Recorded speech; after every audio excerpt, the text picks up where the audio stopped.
안녕하세요. 김경민입니다. 오늘은 2월 24일이고요. 어, 지금 뭐 한 달 동안 지금 제가 뭐 거의 한 달에 한 번 찍으니까 2월 달 들어서 이슈가 되는 게 이제 다주택 이슈 같아요. 다주택. 실질적으로 다주택에 대해서 이제 양도하는 경우에 중과를 하기로 한 거잖아요. 뭐 2주택자 양도할 때 몇 프로, 뭐 3주택자인 경우에 뭐 거의 80% 이상까지 이렇게 양도세를 매기는 건데, 근데 이게 이제 그 중간에 유예 기간을 뒀고, 그 다음에 그 유예 기간을 이번에 끝나는 거죠. 끝나는 거를 했고요. 끝나기로 했고, 이 관련해서 이제 약간 알교가 있는데, 양쪽에서. 제가 봤을 때 이게 전혀 이제 생산적인 논리로 흐르는 것 같지 않아요. 그러니까 약간 비판만 있고, 그 다음에 어떤 그 대안 제시가 없다는 게 좀 되게 안타까운데, 뭐 예를 들어서 제가 봤을 때 크게 세 가지인 것 같아요. 그러니까 첫 번째가 다주택자를 압박하는 경우에 전월세, 임차 물량이 준다는 이야기. 저 이거는 사실은 동의할 수 없는 얘기고요, 첫 번째. 두 번째는 이제 연관되는 건데, 다주택자가 임대주택 공급자 역할을 한다. 이것도 반만 맞고 반은 틀린 거예요. 사실 여기서 우리가 조금 더 생산적인 그 이야기를 해야 돼요. 그리고 세 번째가 이제 그럼 임대 물량이 준다는 부분은 사실은 중요한 거니까 그것의 안정화 논리로 공공 임대 아파트 건설을 또 유일한 대안으로 얘기하는데 그건 현실성이 없는 얘기예요, 솔직히. 그래서 하나씩 말씀을 드리면은 첫 번째 이제 다주택자를 압박을 하면은 임차 물량이 준다는 이야기 관련해서 그러니까 지금 사실 작금의 문제의 핵심이 주택 가격이 오르는 거였잖아요. 한 달 전까지만 하더라도. 그럼 가격 안정화가 되게 중요한 이슈고 그렇게 된다면 그 관점에서 물량이 풀리는 게 좋은 거예요. 사실은 물량이 풀리는 게. 그럼 지금 물량이 풀리고 있어서 지금 좋은 것이라고 봐요. 사실은. 그리고 제가 지난번에 이제 강남 같은 경우에 버블 단계에 들어갔다는 얘기는 뭐냐면은 버블이 들어가는 경우는 외부에 어떤 이벤트가 있을 때 갑작스럽게 반응해요. 외부의 이벤트가 되게 좋은 게 나오면 가격이 튀고요. 금리가 내려간다고 했을 때 외부에서 규제가 들어가면 가격이 떨어져요. 그게 지금 나타나고 있는 상태라고 보고 따라서 지금 가격 안정화가 문제라고 하면은 물량이 풀리는 게 맞는 거예요, 사실은. 그다음에 이거가 연관돼 가지고 다주택자가 그 주택 총량에서 정말 많은 부분을 차지하는 거는 사실 굉장히 이상한 나라고 반드시 월세가 대폭등하게 될 수밖에 없어요. 그게 지금 어디서 나타나냐면 프랑스에서 나타나고 있는 겁니다. 프랑스 파리가 지금 이 5주택자 이상을 맥시 프로프리에테르 그래서 굉장히 규제하려고 그래요. 이 사람들이 파리 전체 주택 물량 중에 굉장히 많은 부분을 차지하고 있으니까 이로 인한 주택 시장 교란이 지금 심각해요. 따라서 우리가 다주택자를 굉장히 좋게 보는 부분은 조금 이상한 거예요, 사실은. 그리고 두 번째와 연관되는데 다주택자가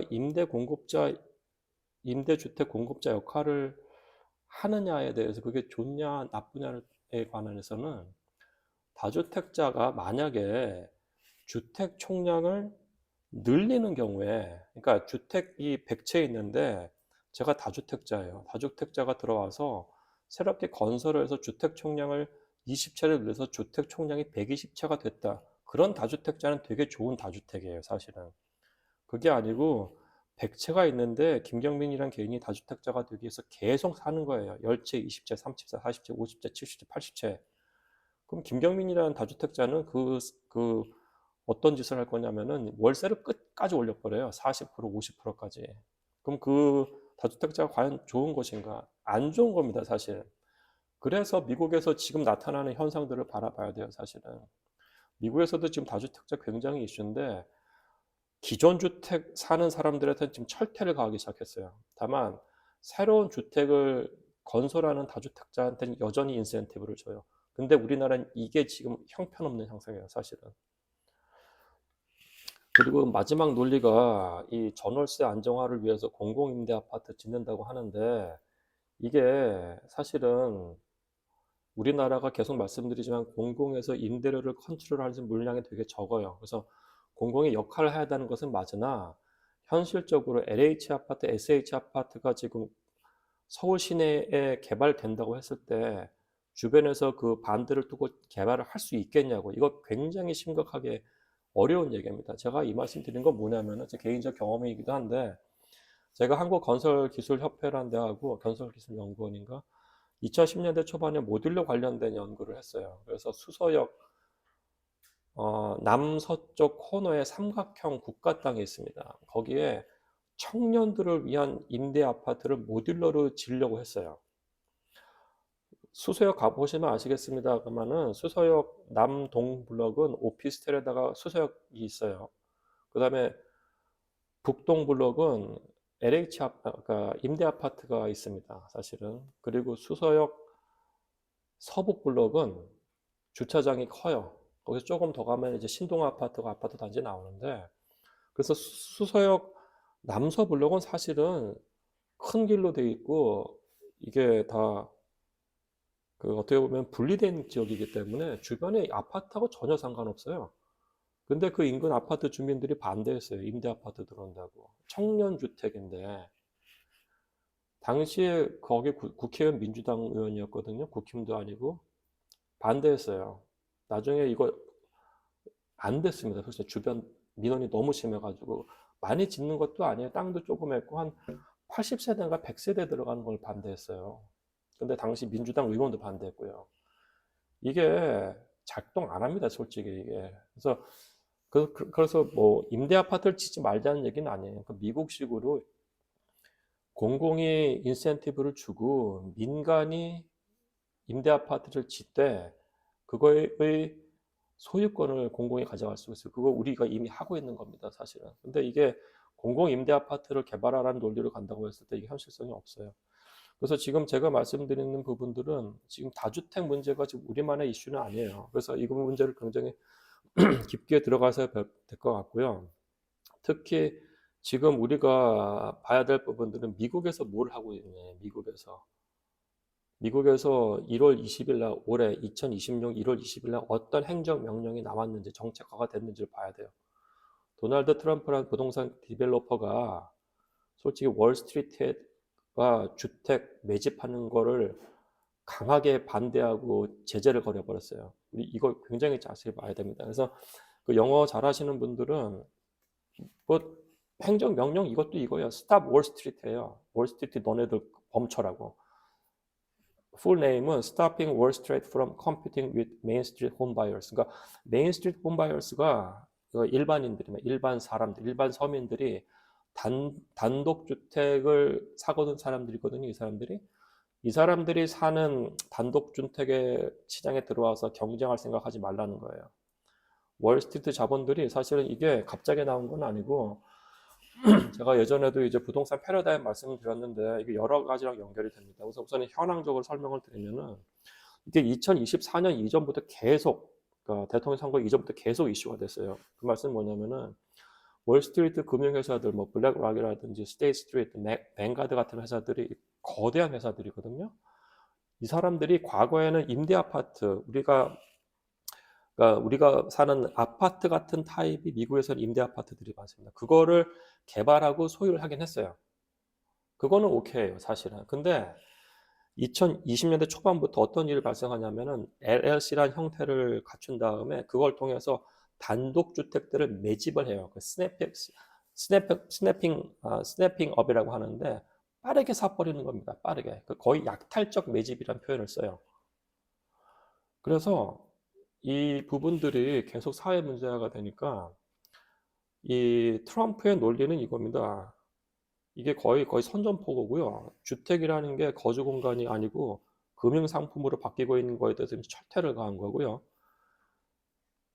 그 다음에 그냥 핵심적인 논리는 뭐였냐면은 주택 총량에 기여하지 않고 매물을 독점하는 것들에 대한 철퇴예요. 다시 말씀드리지만은 단독주택의 기축 시장에서 단독주택들을 매집을 하는 걸 철퇴를 가한 것이지 그 새로운 물량이 추가되는 것에 대해서 철퇴를 가한 게 아니에요. 또 말씀드리겠지만 우리가 이거를 build to rent라고 그래요. 그러니까 build 건설한 다음에 rent 임대 주는 거에 대해서 철퇴 가는 게 아니에요. 지금 기축 시장에서 사람들이 사는 단독주택을 매집하는 것을 지금 거의 철퇴를 가해버린 겁니다.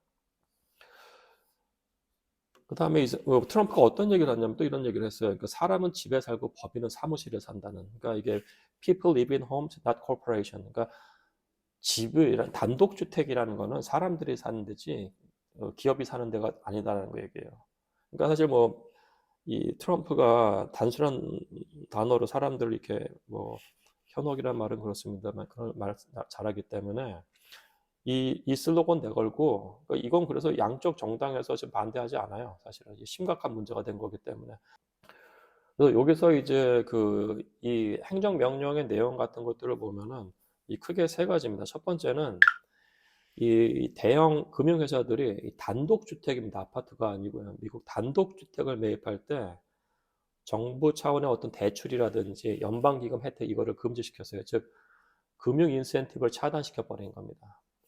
그다음에 두 번째는 이것도 재미있는데 이 정부 소유 매물이라든지 뭐 이제 압류주택 같은 것도 경매에 나오잖아요. 그 경우에 기업이 참여하는 걸 막아버렸어요. 개인이 먼저 들어가서 그러니까 실거주 개인이 한테 이제 30일 동안 독점 임차권을 주는 겁니다. 그 이후에 기업이 들어갈 수 있게 했어요. 즉 개인이 먼저 시장에 참여하게 하고 그 다음에 경매 시장에 기업이 참여하는 겁니다. 그러니까 어떤 물건이 굉장히 안 좋으면 개인이 안 살 거잖아요. 그죠? 근데 어떤 물건이 굉장히 좋으면 개인이 사는데 개인한테 우선 매입금 절차를 준 거예요. 30일 동안. 만약 그러고도 안 된다고 하면 기업이 들어가서 살 수가 있는 거니까. 그러니까 그 보장을 해준 거예요. 만약 우리나라 같았으면 아예 기업이 들어가지 못하게 막을 수도 있는데 그런 절차가 아닌 겁니다, 이게. 그리고 아까 계속 말씀드리지만은 이게 이분법적인 규제입니다. 첫 번째는 기축시장에서 단독주택 사는 거를 때려잡은 거지 기축시장이 아니고 주택의 총량에 더해지는 부분에 대해서는 여전히 인센티브가 주어집니다. 여전히 인센티브가.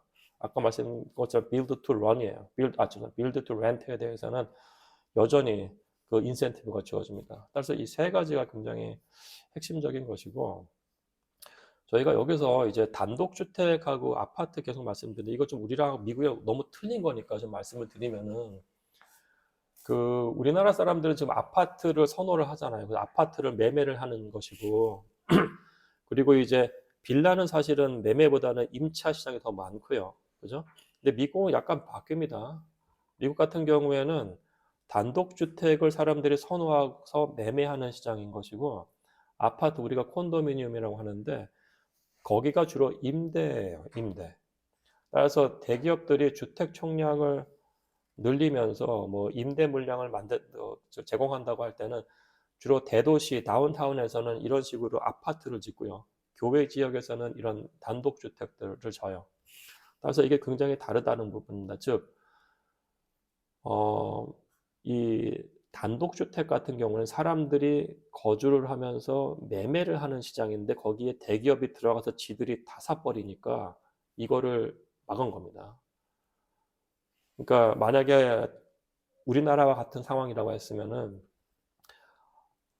다주택자들이 아파트를 사는 거를 좀 때려잡은 거라고 보셔야 돼요, 사실은. 예.